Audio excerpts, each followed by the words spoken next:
Hello everyone and welcome to today's webinar, Crisis as a Catalyst, Staying Ahead with Green Consumers. Before we get started, I'd like to go over a few items so you know how to participate in today's event. You've joined the presentation listening to your computer speaker system by default. If you would prefer to join over the telephone, just select telephone in the audio pane and the dial-in information will be displayed. You will have the opportunity to submit text questions to today's presenters by typing your questions into the questions pane of the control panel. You may send in your questions at any time during the presentation. We will collect these and address them during the Q&A session at the end of today's presentation. The presentation slides will also be shared with you after the webinar. And so now it's my pleasure to introduce your speakers, Lenneke, Petra and Ben.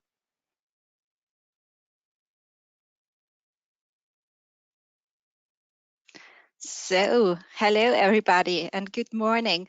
Thank you for joining this session today. And before we start, we would like to introduce ourselves quickly. So, my name is Petra. I work in the area of marketing and consumer intelligence. Oh, I'm sorry, I was too quick. So, in the area of marketing and consumer intelligence, where I deal with consumer trends and the behavior of specific target groups. And I advise clients in Germany and Austria, Switzerland, and the UK. Thanks, Petra. Hi, everyone. I'm Lenneke Schils. I'm Global Insights Director for our Consumer Panel Division, which basically means I try to bring you foresight on major developments in the FMCG market across Europe. And I'm quite pleased to present to you here today on this really important topic. I'm even more pleased that we have a very special guest speaker joining us today, Benjamin van der Kloet, who heads up marketing in, hi Ben, in the Iberia, Italy and Benelux region for innocent drinks. And whereas Petra and myself, we will do our best to dazzle you and will quite frankly probably dizzy you a bit with our findings on consumers and sustainability in Europe. Benjamin was kind enough to join us for some well-needed day-to-day business perspective on the topic. So that having said, I would like to extend a very warm welcome to all of you joining in, and let's get started. Yeah, let's get started. We will switch off the cameras now that you can better concentrate on the slides. And we will directly jump into the agenda for today.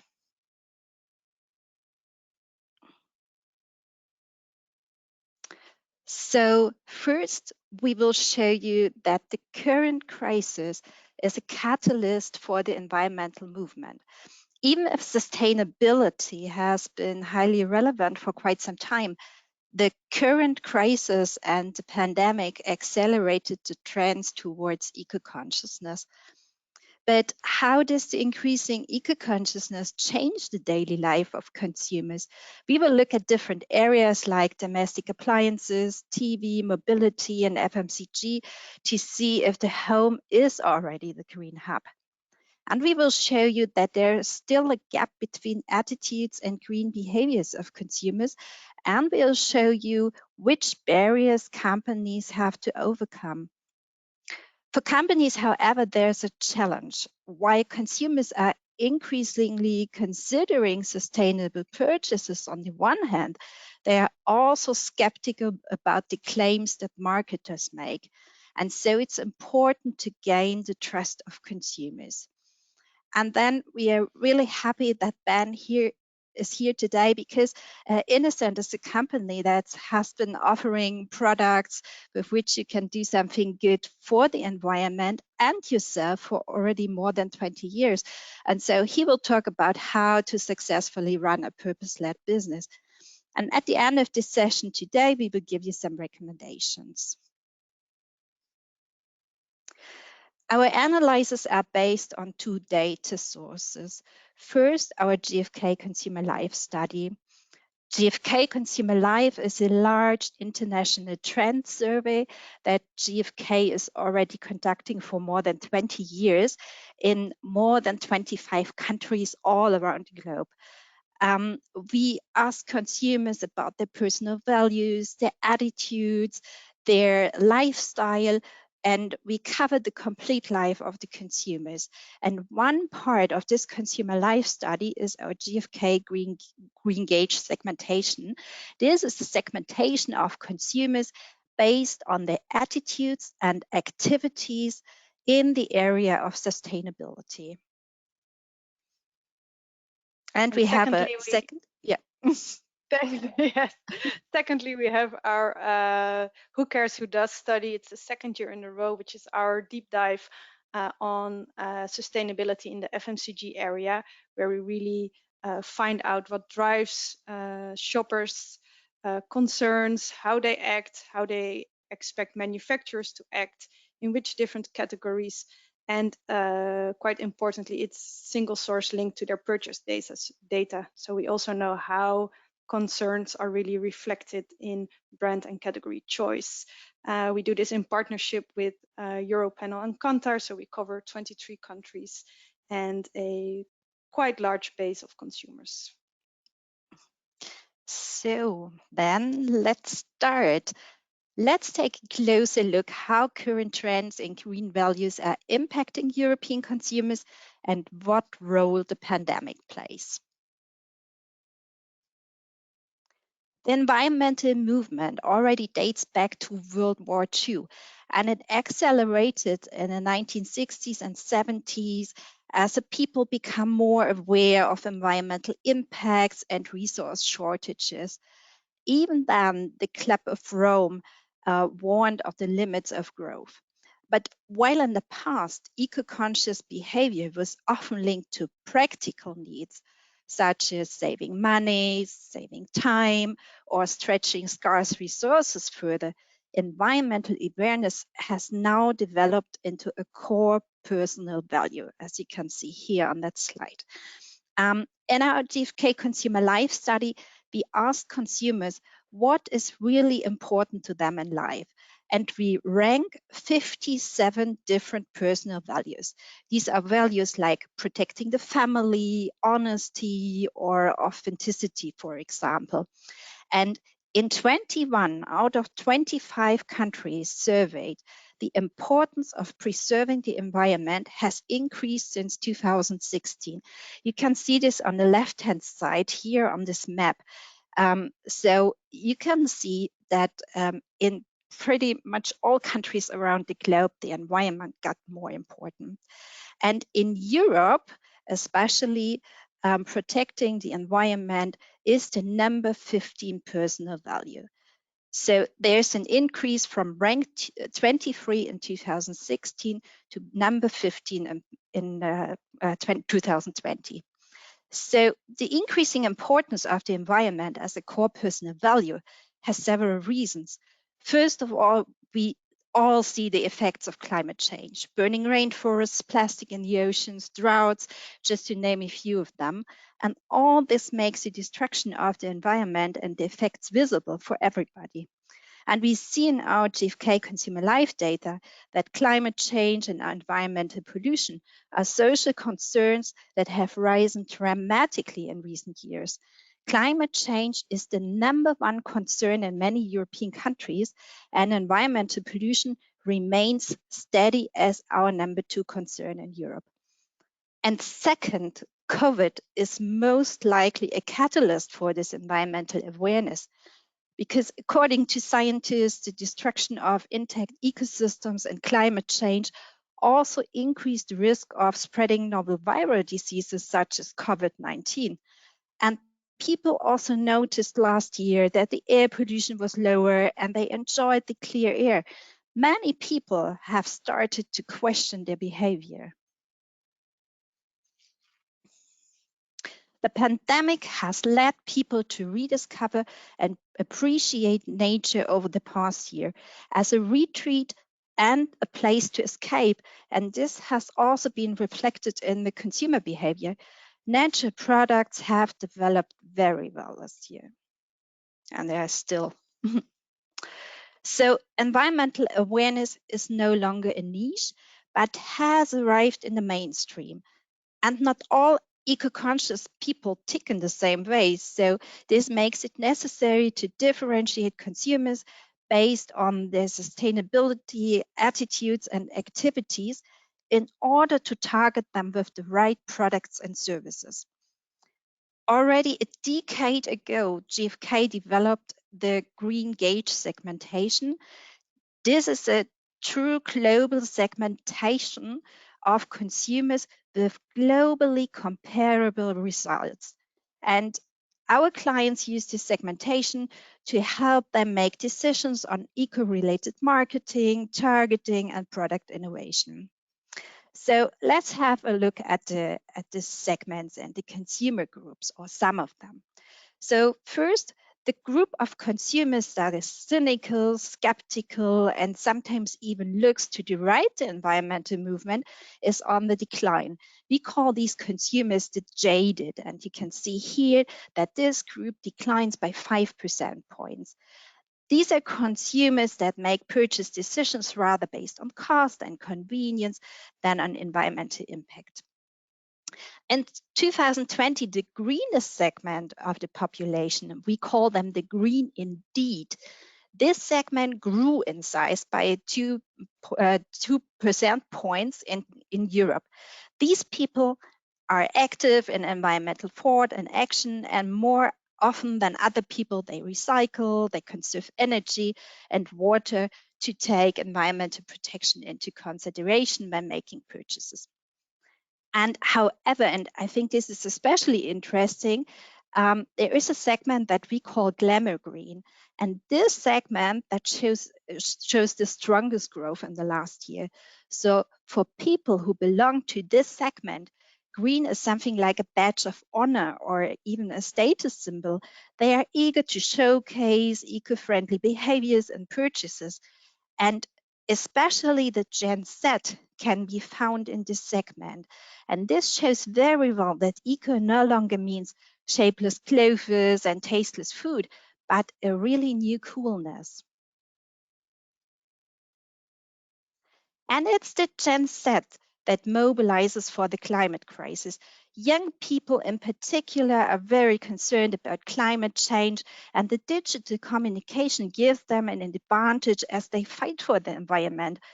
In 2019, the record climate strikes led to a generation with a supercharged concern for the environment. And preserving the environment ranks now as number 15 personal value for the Gen Z. And you can see here on the slide that this is an increase of 13 ranks since 2016. And in no other age group was the change so great. And importantly, Gen Z is now even greener than the Millennials were at the same age. This is important because Millennials have always been thought of as the greenest generation, but Gen Z is even starting from a higher place. You can see in the graphic on the right bottom side that, for example, 38% of today's Gen Z take the environment into account in purchase decisions. And that's compared to 26% of young millennials in 2011. But while globally, it's mainly Gen Z that's driving the issue of sustainability, in Western Europe, it's not only Gen Z that takes care about environmental protection. Instead, we see here this so-called U-curve. Besides the young generation, the environment is also important to the over 50s, and this was already the case in the past, to be honest. So in Germany, for instance, we find here the 68 generation, which campaigned for issues such as the nuclear phase-out, for instance. And especially among the older generation, we see a strong increase in the willingness to make sacrifices for the planet and to limit oneself personally. The share of this segment that we call green indeed is higher than in a Gen Z. Now that we have seen that environmental awareness has entered the mainstream, let's take a look at how sustainability actually affects consumers' everyday lives. We will look at which areas of daily life consumers environmental awareness really influences their behavior. We will look at household appliances, consumer electronics, mobility, and FMCG products in the next minutes. From a consumer perspective, conservation of resources, energy, and water remains one of the most prevalent consumer expressions of sustainability. You can see here that 73% of European consumers conserve energy at home and 65% of consumers conserve water. And especially in Europe, recycling is an important issue as well, as 3/4 of consumers recycle all or most of the time. And in some countries, the share is even higher. But there are also areas in which sustainable behavior has so far been less pronounced. You can see them on the right-hand side of the slide. Of the chart. Only 38% of consumers say that they travel in an eco-friendly way when possible, and this means using public transport, a hybrid car, walking or bicycling. And only 1/3 of consumers pay attention to protecting the environment when making purchases in general. We will look at this attitude-behavior gap in more detail later. So let's take a closer look at the behavior in the area of household appliances. Through our GfK POS data, we observe a rise of purchases in the highest energy class of A++ across European markets since 2013. You can see it on the left-hand side of the slide. In Europe, energy efficiency is the most important feature for consumers when selecting their final appliance.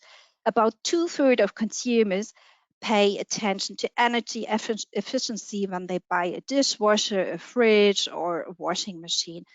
By the way, the number 2 features are wash programs for dishwashers and washing machines and frost-free for cooling. On the one hand, this decision to save energy and water is not always directly related to the environment, but of course also to one's own wallet, because consumers can save money. But on the other hand, the decision for energy efficient appliances is not only an economic decision, and we can see in our data that the greenest segment, the green indeeds, lead the purchasing of energy efficient products. 50% of the green indeeds, so the half of them, bought an appliance with a high energy efficiency rating. And in Germany, this share is even higher.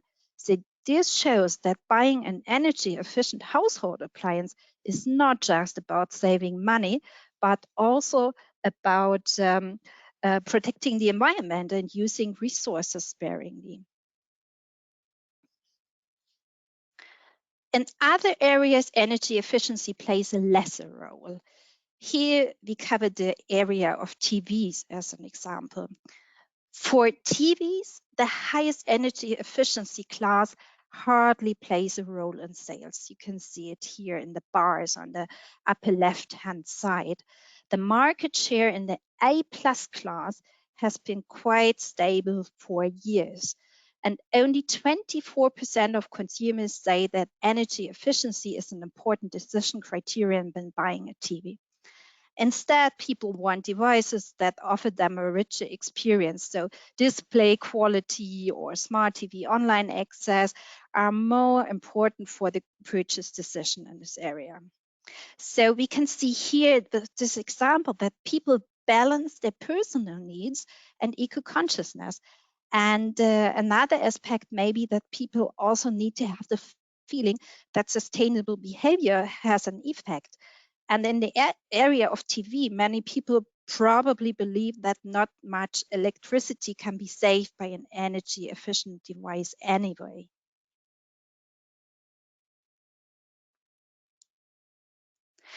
And now let's look at the area of mobility. What's changing here? And I think this is particularly exciting because a lot is happening here at the moment.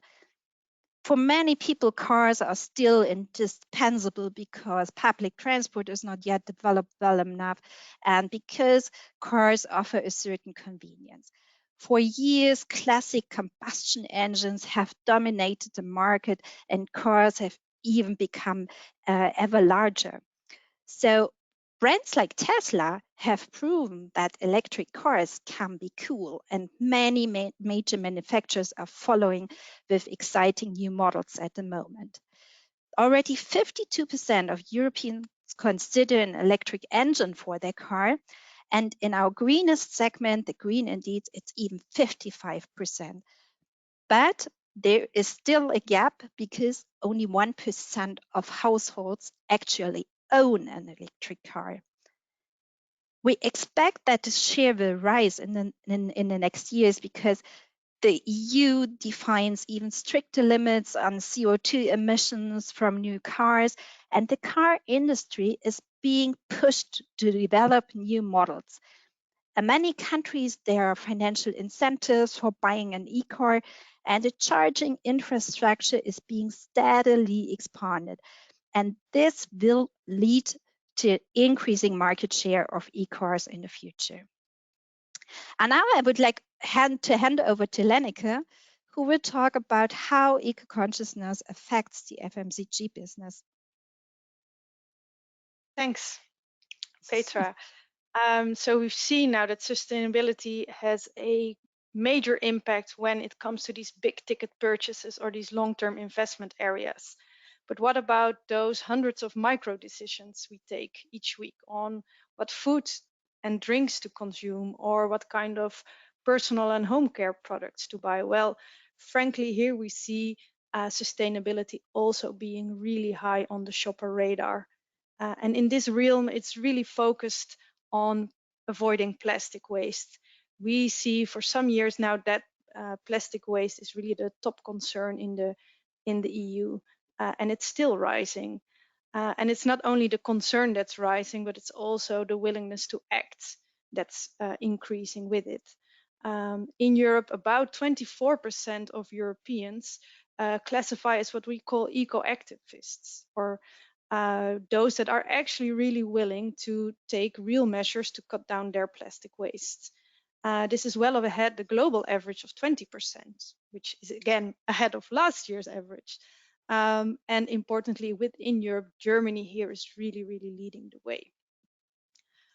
Obviously, there is quite some difference in the type of measures we can take. And in the, sorry, I click a bit too fast, too slow.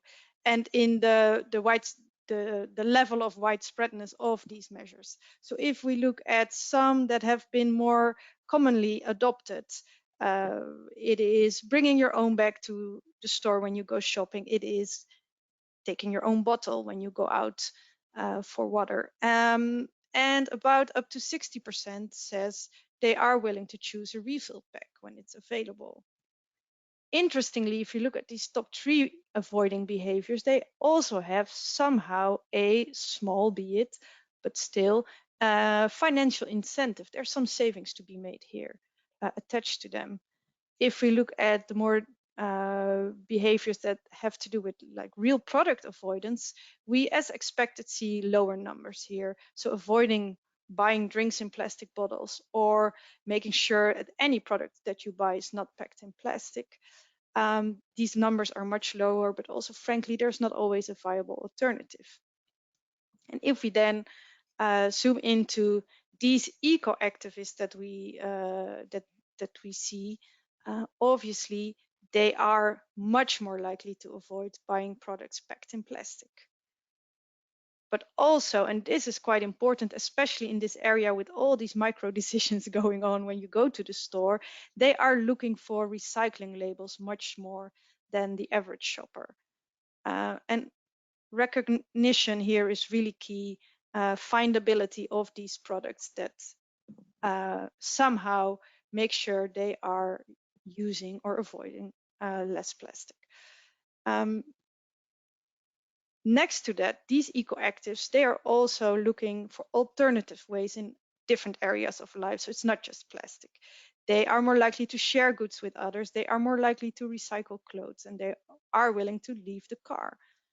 And within FMCG, they also stretch sustainability to other areas, such as looking for fair trade products or animal welfare labels. And they in consequence of that, are also eating less meat than last year. So it's fair to say that surely within FMCG, it starts with plastic, but it definitely does not stop there.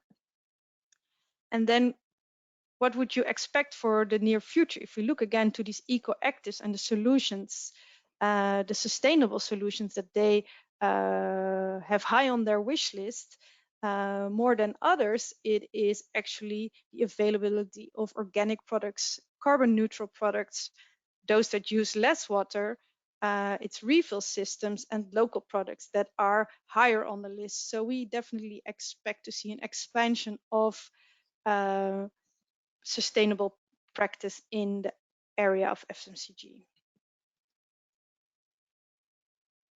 And if we then take a small step back from the kitchen and look again at this house that we were talking about, we definitely can state that we are slowly moving away from the brown bricks to the home becoming a green hub. And as Petra said, surely it's more at this point about water saving, energy saving, recycling, but also when it comes to driving product purchase, sustainability is becoming more top of mind. But there is still a gap between caring, wanting to act, and actually acting. So why is this, and what barriers do companies actually have to overcome? Many of it actually starts with, let's call it, a lack of responsibility or ownership. Many consumers feel they don't have the opportunity, the power, or the need to act themselves. It's actually the manufacturers that we look to the most to take action and start limiting environmental damage, and government second. Well, within those two actors, if we look at them and what we can expect in the coming years, we obviously will see major market shifts. We have the Single-Use Plastics Directive kicking in soon. We have the green taxonomy that EU is handling for investment. We have a proposed plastic packaging tax in the UK. So many of them will actually be forced to act. But where does this leave consumers? We heard Petra say before that preserving the environment is becoming more of a personal value. But why then are consumers not personally triggered to act? Why don't they feel that they can make a difference? And Petra has some insights on this. Yeah, thank you, Lenneke. And yeah, we have some interesting insights about the barriers that consumers have or see in terms of eco-friendly behavior. So first of all, we have found out that the price is still a major hurdle for eco-friendly behavior, even if this aspect declined since 2011. 53% of consumers say that eco-friendly alternatives for many of the products they use are too expensive, and not everybody can afford to buy sustainable products. 43% of consumers would do more for the environment, but they don't know how. And this is an important aspect as well, because who understands always whether glass packaging is better than recycled plastic, or whether one prefers to buy the organic cucumber packed in plastic or the conventional cucumber without plastic. So it's not always easy to decide for the consumers which alternative is really the more sustainable one. And around 1/3 of consumers are also afraid that eco-friendly products don't work as well. And here it's important to convince consumers with positive experiences.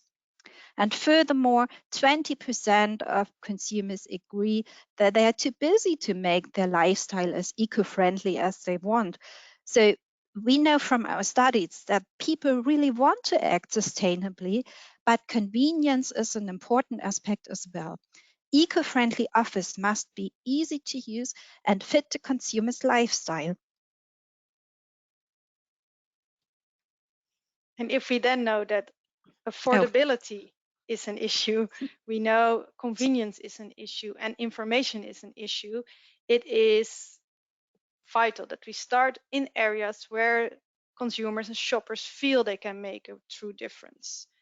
And once again, if we look, for example, in FMCG, we see that in areas where stakeholders have really pulled together, such as the area of fresh food, where retailers, shoppers, governments have joined forces to come up with viable solutions and alternatives, we see that it's not only the feeling that shoppers can make a difference that is quite high, but it's also the acceptance and the implementations of these solutions that are really embraced by shoppers. But there's also areas such as personal and home care, for example, where shoppers indicate that they actually think they are empowered to make changes. They feel they can make a difference with their purchase, but they find it hard to find viable solutions. And obviously, what a viable solution is differs per category. For example, within home care, it is mostly products in packaging that can be 100% recycled that it is that shoppers look for. But also refill systems, bringing your own containers to the store, is quite high on the list. On the other end of the spectrum, we see solutions such as products with lighter weight packaging that really find quite little resonance with shoppers at this moment. So it's also about knowing where to start.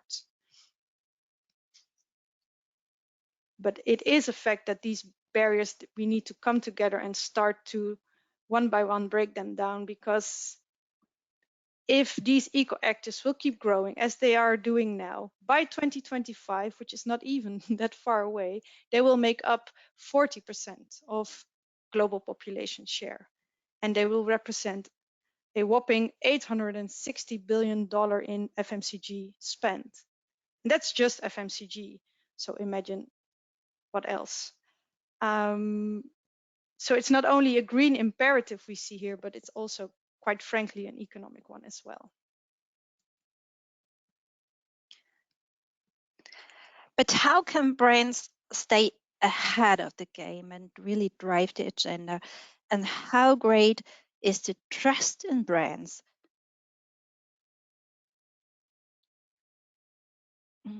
Just a second. So now it's too fast, I'm sorry. When we ask our respondents what groups or institutions they trust to tell them the truth, academics clearly emerged as by far the most trusted group, with about 2/3 of European consumers trusting their integrity. The rest of the groups and institutions on the list have trust from less than half of respondents. Only 25% of consumers have confidence in businesses, and media boasts more trust than government and businesses. And to be honest, it's not really easy for consumers today to build trust. In the past, consumers trusted companies, politicians, or the church, but various scandals have eroded that trust. Think of fake news that spread in the social media, or click farms that employ workers to click on paid advertising links, or bots that increase reach and generate fake reviews. And there are companies that have attracted attention through greenwashing as well. And this leads to the fact that only a minority of consumers completely trust company claims about sustainability. Only 1/3 of consumers trust claims companies make about their business practice related to the environment. And a little bit more than 1/3 believe in environmental claims on labels or in advertising.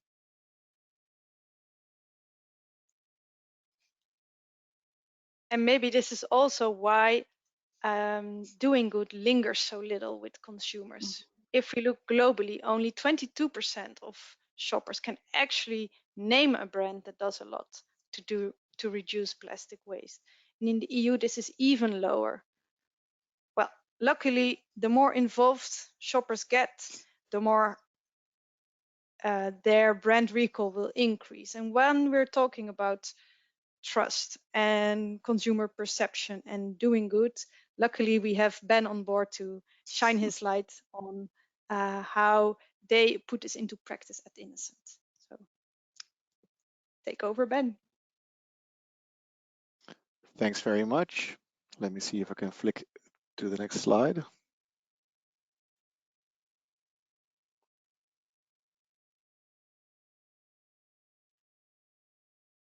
Not yet, I'm afraid. Shortly click on the presentation. Yeah, there you go. There we go. Thank you. Hello and good morning to you all. Thanks very much to GfK and Lenneke and Petra in particular for inviting me to share some of my thoughts on how to use your business as a force for good. Yeah, my name is Ben or Benjamin, whichever you prefer, and I work for a little company called Innocent Drinks, and our business is to squeeze or blend fruit and pour that into bottles. And with those juices and smoothies, we have been one of the fastest growing beverage companies in Europe for the past 5 years. Those of you who know us might know that we are one, for the biggest part, owned by Coca-Cola, but we have a completely independent business entity, model, and brand. And at Innocent, I'm responsible for the marketing department in the Blini region, which is our own little take on Belgium, Luxembourg, Italy, Netherlands, and Iberia. And I'm an ambidexter, which is just a fact I've inserted to share something more interesting than my job, actually. And my fruit name is bananas.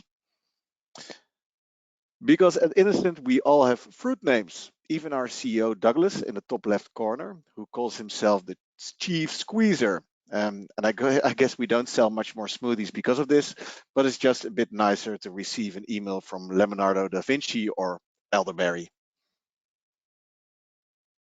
And what I'm going to present to you in the next few minutes are my top 5 tips for a successful purpose-led business.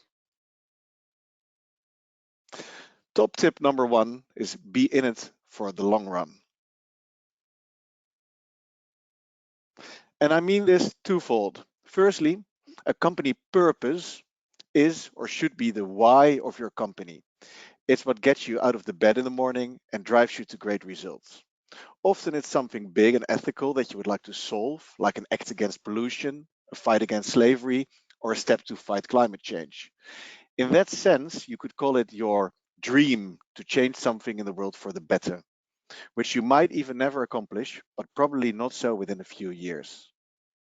Secondly, doing good isn't easy and usually doesn't come cheap. Unfortunately, going the unethical direction makes you rich quicker. And therefore, I believe your purpose must be an actual heartfelt ambition, and you should often see the financial benefit in getting set up for the future as a company that can last. And don't get me wrong here, purpose-driven business isn't white socks and sandals and playing the ukulele next to a campfire. It's still a business with growth ambitions and profit targets. But in this case, the growth is required to create positive impact and achieve your purpose, and not just to please your shareholders or drive a bigger car.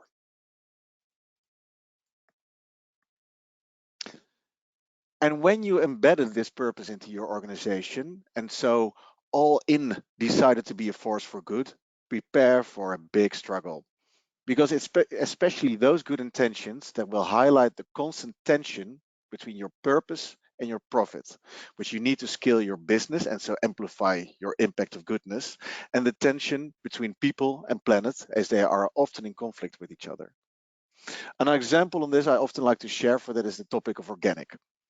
Although organic is better for the planet and on increasingly popular consumer demand, it does often affect small farmers as they don't have the technology and funds available to omit working with pesticides and face the increased waste and so reduce yield that comes with that. And in the heart of this complexity, there's another challenge, which is consumer perception. And that perception, unfortunately, isn't always right. Sometimes because the consumers, have been insufficiently informed on certain topics, but sometimes also because the consumer is actually misinformed. Plastics, which was mentioned earlier, is an interesting example of that. Plastics are often called out as the devil in the packaging industry with a large carbon footprint. And if we only keep creating new plastics, it indeed does have a huge negative impact. However, when plastics are properly recycled, the carbon footprint of making new plastic bottles from an old plastic bottle is actually lower than recycling a glass bottle or a Tetra Pak. So the dilemma in this case could be, are you going to do the right thing and spend money or lots of money on educating your audience and possibly sell less than your competitor that sells in glass? Or will you adapt to the consumer's perception? At Innocent, we choose for the first option, which again isn't always easy. Top tip number 2, be serious about your purpose and be fun with your people. The more specific your purpose is, the more focused you will be in solving the issue, and the more capable you will be to track your progress along the way. Therefore, I challenge everyone that wants to transfer to a purpose-led business or move it further to the heart of the business to embed purpose KPIs into your top-line business targets or scorecard. I personally believe these are mandatory coordinates to gather to understand where you are on your journey and crucial to amplify what you have accomplished through PR and marketing. Because when you do the right thing finally, you surely are allowed to talk about that.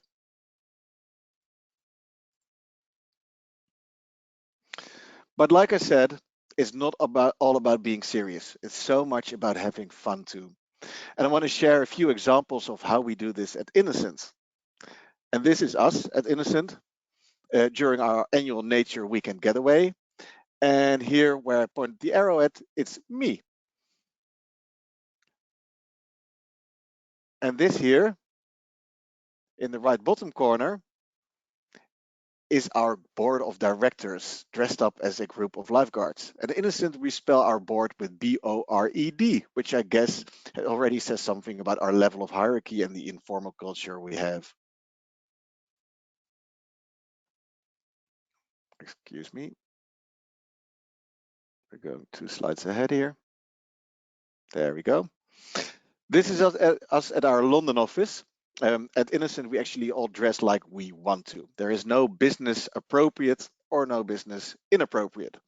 This means we also go to work in our shorts during the summertime, or even sometimes visit our customers wearing such. So when our colleague Tom announced to leave Innocent to go working for the government, we bid him farewell by showing up to work wearing our finest suits. Good luck, Tom.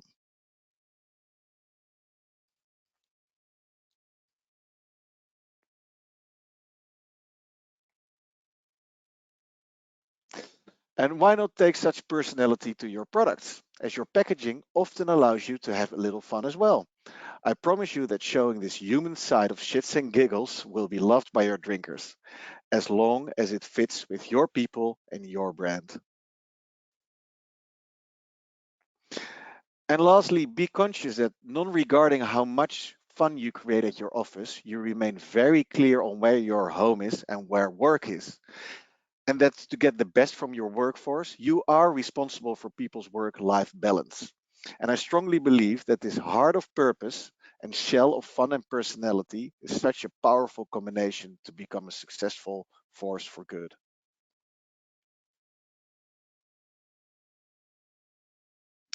Bringing me to number 3, sorry for the clicking errors there. Be purpose-driven and values-guided.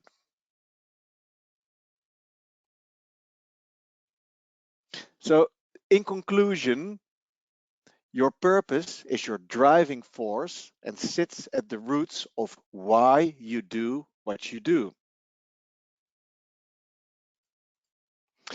And I believe that having clear company values can be your guidance on how you do the things.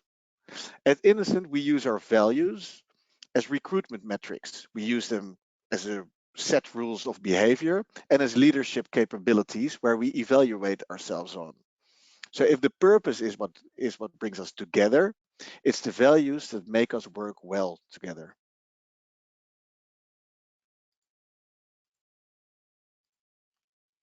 Number 4, be a brand reflected by the inside.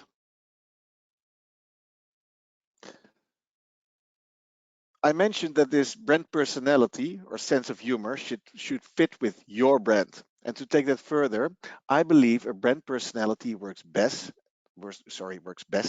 and comes across the most authentic if it's a reflection of the people you have on your inside.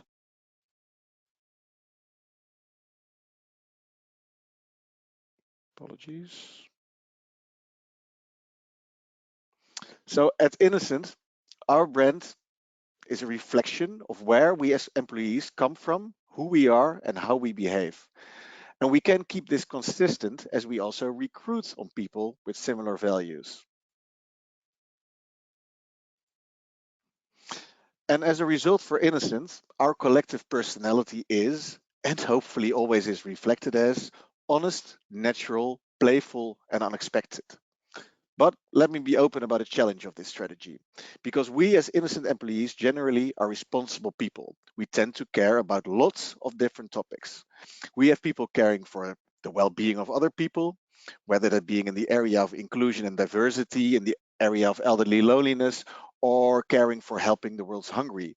But also we've got lots of people caring massively for planet-related topics like climate change, biodiversity, or the plastic soup. And all that caring is absolutely great. But like I said in tip number 2, you can't win them all. And in that sense, you definitely can't be known for all of them. So I invite you to really try to shape up a communication strategy about your ethical initiatives and try to become specific on what you want to be loud on and avoid to be seen jumping on the bandwagon. This, in all honesty, is a challenge we at Innocent are still struggling with too.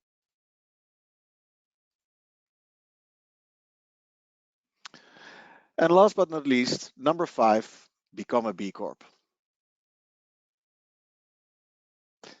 In 2018, we, at Innocent, joined the B Corp movement, a group of businesses around the world, nearly 4,000 by now, that try to use their business as a force for good. It's a tough certification process which costs a lot of time, money, and energy.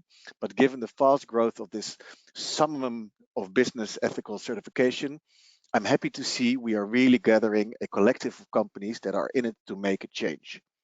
Companies that want to lead the way in showing that there's a better way of doing business and balancing people, planet, and profit. And to be a part of a community and to work with other businesses to leave things better than we found them.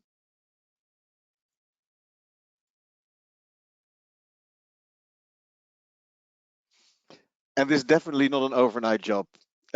We thought this would be an easy one, and eventually, reflected on the right side here, this is what it ended up with, and it's a challenge. So I definitely can promise you, if you decide you want to become a B Corp, it will be super challenging. But similar to having a purpose at the heart of your business, I believe becoming a B Corp will help you to make your business become future proof. If you want to learn more about this, definitely have a look at bcorporation.net, shown here.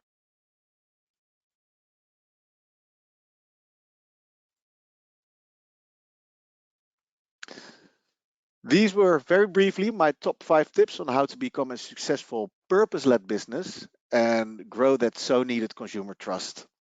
And let me be clear, this was simply me sharing my convictions, so I won't be held accountable on you succeeding with them. However, I do hope I inspired you. Thank you very much for your attention.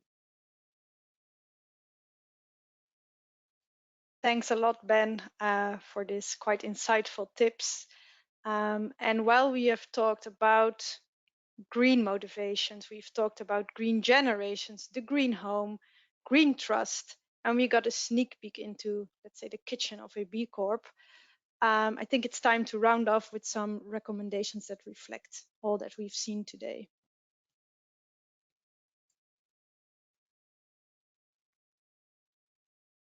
And for this, I'd like to use a little bit our behavior change loop, because as we know and as we've learned, doing good, like Ben's company is trying, and choosing good, like many consumers out there are trying, is not a default behavior per se. So motivation needs to be fed, and most importantly, we need to tap into motivation the right way, because it differs from group to group. To activate the willingness to change, we often rely on external triggers, either to stimulate these behaviors or to remove some of the barriers that we've seen to be able to act. And this ability to act obviously is key. A shopper, a consumer needs to have the time, sometimes the money, to a big extent, the information, and simply said, the availability of products and solutions needs to be there for them to have the opportunity to act. But what it all comes down to when we talk about really creating a iterative loop of changing behavior, it is key and vital that all stakeholders become part of the results we are trying to achieve. And that means the shopper and the consumer themselves as well. Because when they feel and see that their behavior actually leads to change, they are obviously more involved and much more likely to trust the brands they're doing this with. And with this trust, they feed motivation. So to close off, we just have some examples of each of these 5 points to inspire you a bit. Can I quickly build on this, Lenneke, on this Sure.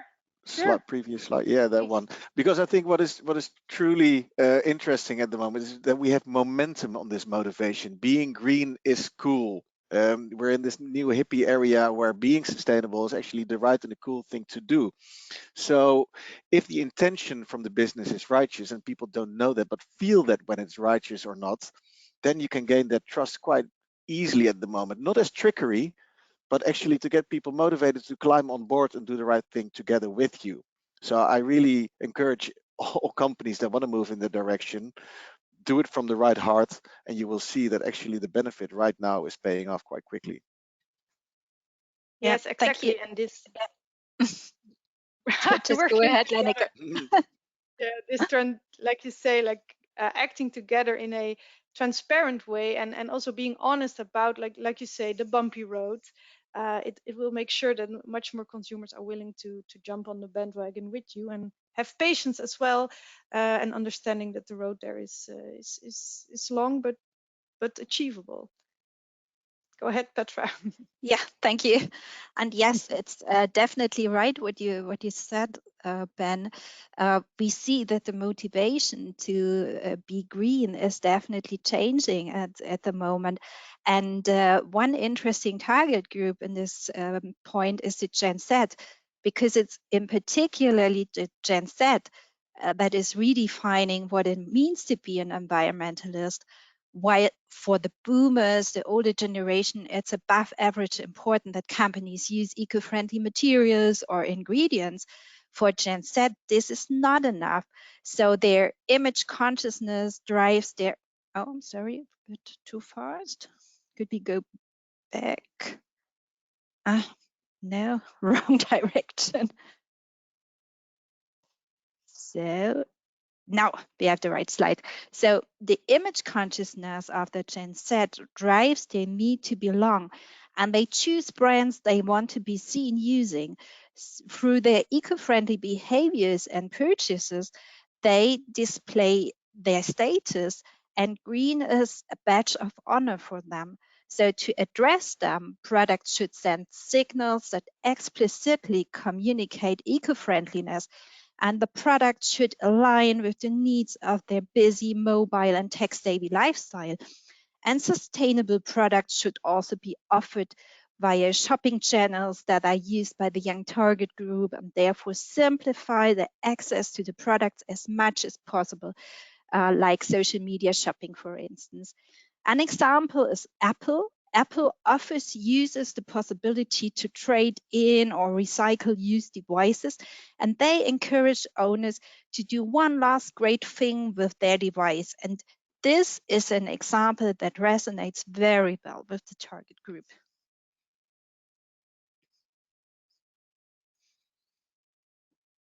It's also about using the right triggers to convince and inspire your target group.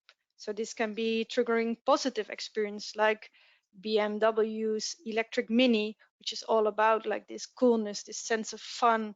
It's not about sacrificing, because it's a car that has the same or even better features than let's say older versions would have. And at the other hand, it's also about limiting like negative experiences or taking away barriers, such as Amazon is trying to achieve with its frustration-free packaging program, which many people experience when they receive packages via e-commerce, all this unnecessary packaging. And by making an alliance with many suppliers, this becomes a recognizable force for change, and this also becomes something that you as a buyer can actually choose your products on. Yes, and we talked about knowledge a few minutes ago. We talked about that many consumers don't really know how to behave eco-friendly. And so it's the chance to enable and educate your target group on eco-friendly behavior. I think a good example is IKEA. IKEA shows in its communication how easy eco-friendly behavior is, that everybody can contribute and a better world starts at home. And another example is Greenly. Greenly is an app that helps to track the own carbon footprint. And so it's really easy to see how eco-friendly you behave. It's also very much about building skill and convenience. Because imagine you walk through a supermarket and each manufacturer is running their own program. It will be pretty hard for you to understand what to choose and when. And we learned that the lack of information is actually one of the barriers, and convenience can actually be one of the drivers. So this is an example actually from Ben's world, where Innocent, together with a leading Dutch retailer and loads of other B Corps, have started together what we call a little e-commerce boutique, where all B Corps are visually joined together, and you can actually choose them easily and browse them and have them end up in your basket more easily in this environment. Another great example is TerraCycle's The Loop, which is teaming up with manufacturers, retailers, also food service, Burger King, McDonald's, they're all in. Retailers like Tesco, coming up in Germany like Carrefour, they're trying to create a closed loop where actually reusable packaging for brands are sent to consumers, and they can send it back, and then they receive it again and send it back again, etc. So these are great examples of how forces are joined here.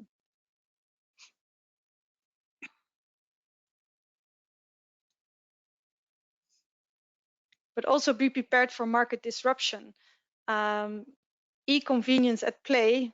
Well, yes, we see smart solutions coming up. And if you're not the one leading this, be sure you're prepared to answer this. And also in terms of category management, do you have these kind of solutions already in mind? Because an example just here on these soda stream-like machines that make carbonized water at home. Some evidence from Germany, for example, we see already 3 out of 10 Germans own one. Well, that doesn't mean they use one, but if we look at the active users, the ones that buy the gas refills, we see that actually they right now buy 100 liters of bottled water per year less. So yes, that's 100 bottles saved, more or less, but it's also 100 purchases missed. So you really need to rethink how you can reach these consumers in solutions that work for them. Yeah, and unite in the results. You can increase the commitment and loyalty of your target group by making the results visible and personal. A very good example is H&M. They installed a machine that's called Loop for instance, in its store in Stockholm. Customers can bring a garment they're planning to discard, like an old t-shirt, and then they can watch it get broken down and rewoven into a sweater, a scarf, or a baby blanket, so a personal item. And when this item is complete, the customer can pay $15 for the finished item and can take it home. So this is really a good example of how you can make the personal effort visible for consumers. And of course, we talked a lot about trust. Build trust. Why the eco-conscious target group is really skeptical about corporate claims. Cooperation with independent institutions or scientists offers opportunities for building credibility.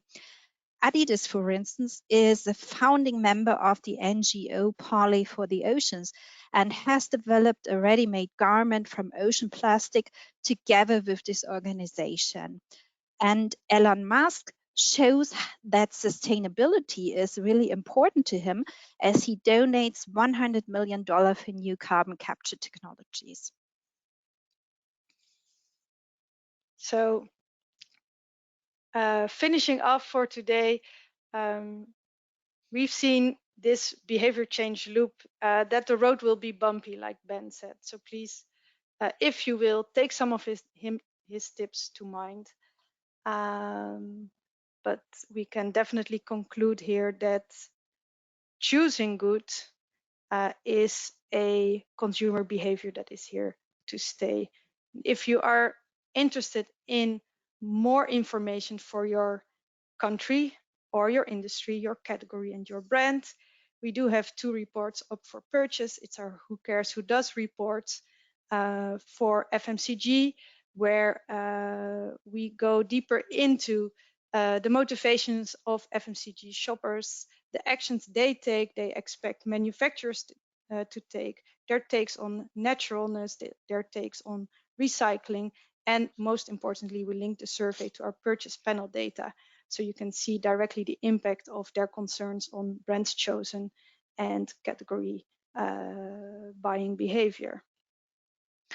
Yes, and our GfK Green Gauge report delivers broader perspectives of the sustainability topic, sustainability-related consumer trends, attitudes, behaviors in 25 countries. And especially interesting is our Green Gauge segmentation, because you will get a deeper understanding of the different consumer target groups, and you will also understand how to address these target groups. And furthermore, we show you differences between countries. So which countries are most or least receptive to sustainable products. And you will receive a lot of interesting and important insights for you in terms of sustainability. So we run a little bit out of time, but thank you very much for your participation today. We hope that we delivered a lot of useful insights and valuable insights for you. So unfortunately, we won't have the time to answer your questions right now, but when you have any questions, you can post them right now in the chat or contact me or Lenneke, and we will be really happy to answer your questions. So thanks a lot, and yeah, have a nice day. Thank you, Ben, Petra, and Lenneke, for your great presentations today. On behalf of GfK and our presenters, thank you for joining us and enjoy the rest of your day.